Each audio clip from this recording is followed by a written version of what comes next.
IPL 18ാം സീസണിൽ സഞ്ജു സാംസന്റെ രാജസ്ഥാൻ റോയൽസിന് ഇന്ന് ജീവൻ മരണ പോരാട്ടമാണ് നടക്കാനിരിക്കുന്നത്. പോയിന്റ് പട്ടികയിൽ 5ാം സ്ഥാനത്തുള്ള ലക്നൗ സൂപ്പർ ജയൻസ് ആണ് എതിരാളികൾ. പ്ലേ ഓഫ് സാധ്യതകൾ നിലനിർത്തണമെങ്കിൽ ഇന്നത്തെ മത്സരം രാജസ്ഥാന് ജയിച്ചേ മതിയാകൂ. സീസണിൽ ആദ്യ 7 കളികളിൽ 2 ജയം മാത്രമുള്ള രാജസ്ഥാൻ പോയിന്റ് പട്ടികയിൽ 8ാം സ്ഥാനത്താണ്. 4 ജയം നേടിയ ലക്നൗ പട്ടികയിൽ 5ാമതും. ഇന്നത്തെ മത്സരത്തിനിറങ്ങുമ്പോൾ രാജസ്ഥാന് അനുകൂലം കടലാസിലെ കണക്കുകളാണ്. IPL ചരിത്രത്തിൽ ഇതുവരെ 5 തവണയാണ് ലക്നൗ സൂപ്പർ ജയൻസും രാജസ്ഥാൻ റോയൽസും തമ്മിൽ ഏറ്റുമുട്ടിയിട്ടുള്ളത്. ഇതിൽ 4 തവണയും ജയം രാജസ്ഥാനൊപ്പമായിരുന്നു. ഒരു തവണ മാത്രമേ ലക്നൌവിന് ജയിക്കാൻ കഴിഞ്ഞിട്ടുള്ളൂ.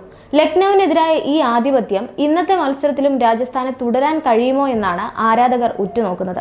നിലവിൽ വലിയ തകർച്ചയെയാണ് സഞ്ജുവിന്റെ രാജസ്ഥാൻ അഭിമുഖീകരിക്കുന്നത്. ഡൽഹിക്കെതിരായ കഴിഞ്ഞ മത്സരത്തിൽ സൂപ്പർ ഓവറിലായിരുന്നു രാജസ്ഥാൻ പരാജയപ്പെട്ടത്. കഴിഞ്ഞ സീസണിൽ ആദ്യ 7 കളികളിൽ 6ലും ജയിച്ച രാജസ്ഥാൻ ഇത്തവണ ആദ്യ 7 കളികളിൽ 5ലും തോറ്റു. അവശേഷിക്കുന്ന 7 മത്സരങ്ങളും ജയിച്ചാൽ മാത്രമേ രാജസ്ഥാന് പ്ലേ ഓഫ് ഉറപ്പിക്കാനാകൂ. ഇനി അവശേഷിക്കുന്ന മത്സരങ്ങളിലെ ഓരോ തോൽവിയും രാജസ്ഥാന് പ്ലേ ഓഫിൽ നിന്ന് പുറത്തേക്കുള്ള വഴി കാണിക്കുമെന്നതിനാൽ ജയത്തിൽ കുറഞ്ഞതൊന്നും രാജസ്ഥാന്റെ ചിന്തയിൽ പോലും ഉണ്ടാകില്ല.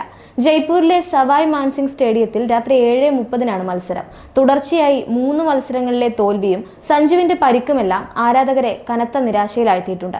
സഞ്ജു ഇന്ന് കളിക്കുമോ എന്നതിലും ആശങ്ക ബാക്കിയുണ്ട്. യശസ്വി ജയ്സ്വാൾ ഫോമിലേക്ക് മടങ്ങിയെത്തിയതും നിതീഷ് റാണയുടെ ഫോമുമാണ് രാജസ്ഥാന് പ്രതീക്ഷ നൽകുന്ന ഘടകങ്ങൾ. റിയാൻ പരാഗിന്റെയും മധ്യനിരയുടെയും മോശം പ്രകടനം ഇപ്പോഴും തലവേദനയായി തുടരുകയാണ്. മറുവശത്ത് കളിച്ച 7 കളികളിൽ 3ലും 200 റൺസിലേറെ നേടിയ ടീമാണ് ലക്നൗ. കഴിഞ്ഞ മത്സരത്തിൽ ചെന്നൈയോട് തോറ്റെങ്കിലും 7 കളികളിൽ 4ലും ജയം നേടി. നിക്കോളാസ് പൂരനും മിച്ചൽ മാർഷും നടത്തുന്ന വെടിക്കെട്ട് തന്നെയാണ് ടീമിന്റെ പ്രധാന ബലം. ബാറ്റർമാരുടെ സ്ഥിരതയില്ലായ്മയാണ് റോയൽസിന്റെ പ്രധാന പ്രശ്നം. കഴിഞ്ഞ മത്സരത്തിൽ ഷിംറോൺ ഹെറ്റ്മെയറിൽ നിന്ന് മികച്ച പ്രകടനം പ്രതീക്ഷിച്ച ആരാധകരെ അദ്ദേഹം നിരാശപ്പെടുത്തുകയാണ് ചെയ്തത്. ഡൽഹിക്കെതിരെ നടന്ന മത്സരത്തിൽ സൂപ്പർ ഓവറിലേക്ക് മത്സരം എത്തിയത് ഹെറ്റ്മെയറിന്റെ മെല്ലെപ്പോക്ക് കാരണമാണ്. ഈ സീസണിൽ ഏറ്റവും കൂടുതൽ വിക്കറ്റ് നേടിയ ബൗളർമാരുടെ കൂട്ടത്തിൽ ആദ്യ 10ൽ ഇടം നേടിയ ബൗളറും ലക്നൗ ടീമിലുണ്ട്, ഷർദുൽ താക്കൂർ. സീസണിൽ ഇതുവരെ 7 മത്സരങ്ങളിൽ നിന്ന് 11 വിക്കറ്റുകൾ നേടി പട്ടികയിൽ 5ാം സ്ഥാനത്താണ് ഈ ഇന്ത്യൻ താരമുള്ളത്.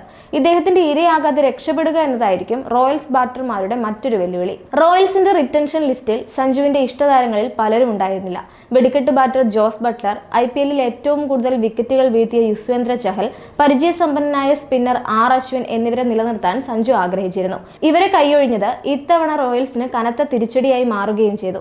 ഇഷ്ടതാരങ്ങളെ നിലനിർത്താൻ കഴിയാത്തതിലുള്ള നിരാശ സഞ്ജു തുറന്നു പറഞ്ഞിരുന്നു. എപ്പോഴും ആഗ്രഹിച്ചതുപോലെ കാര്യങ്ങൾ വന്നുകൊള്ളണമില്ലെന്നും അദ്ദേഹം പറയുകയുണ്ടായി. ഏതാനും ദിവസം മുമ്പ് നൽകിയ അഭിമുഖത്തിൽ ദ്രാവിഡ് സഞ്ജുവിന്റെ ക്യാപ്റ്റൻസിയെ വാനോളം പുകഴ്ത്തിയിരുന്നു. അനുഭവജ്ഞാനത്തിലൂടെ ഉയർന്നു വന്ന ലീഡറാണ് സഞ്ജു എന്നും സഹതാരങ്ങളുമായി ഏറ്റവും അടുത്ത ബന്ധമാണ് അദ്ദേഹത്തിനുള്ളതെന്നും പുതിയ കാര്യങ്ങൾ പഠിക്കാനുള്ള ജിജ്ഞാസ സഞ്ജുവിന്റെ പ്രത്യേകതയാണെന്നും ദ്രാവിഡ് അഭിപ്രായപ്പെട്ടിരുന്നു. എല്ലാ കാലത്തും ക്യാപ്റ്റനായി ഇരിക്കാനാവില്ലെന്ന് മുമ്പ് അഭിമുഖത്തിൽ സഞ്ജു സാംസണും പറഞ്ഞിട്ടുണ്ട്. റോയൽസിന്റെ ആദ്യ 3 മത്സരങ്ങളിൽ ഫിറ്റ്നസ് പ്രശ്നങ്ങൾ കാരണം സഞ്ജുവിന് പകരം റിയാൻ പരാഗ് ആയിരുന്നു ക്യാപ്റ്റൻ. അടുത്ത സീസണിൽ പരാഗിനെയാണ് ക്യാപ്റ്റനായി RR മാനേജ്മെന്റ് കാണുന്നതെന്ന സൂചനകളും പുറത്തു വന്നിട്ടുണ്ട്. റോയൽസിന്റെ 2ാമത്തെ ഹോം ഗ്രൗണ്ട് ആയിട്ടുള്ള അസമിൽ നിന്നുള്ള യുവ ക്രിക്കറ്ററായ പരാഗിനെ ഉയർത്തിക്കൊണ്ടുവരാനാണ് ക്യാപ്റ്റൻസി പരിചയമുള്ള സീനിയർ താരം ടീമിൽ ഉണ്ടായിരുന്നിട്ടും അവഗണിച്ചത് എന്നും ചൂണ്ടിക്കാണിക്കപ്പെടുന്നുണ്ട്.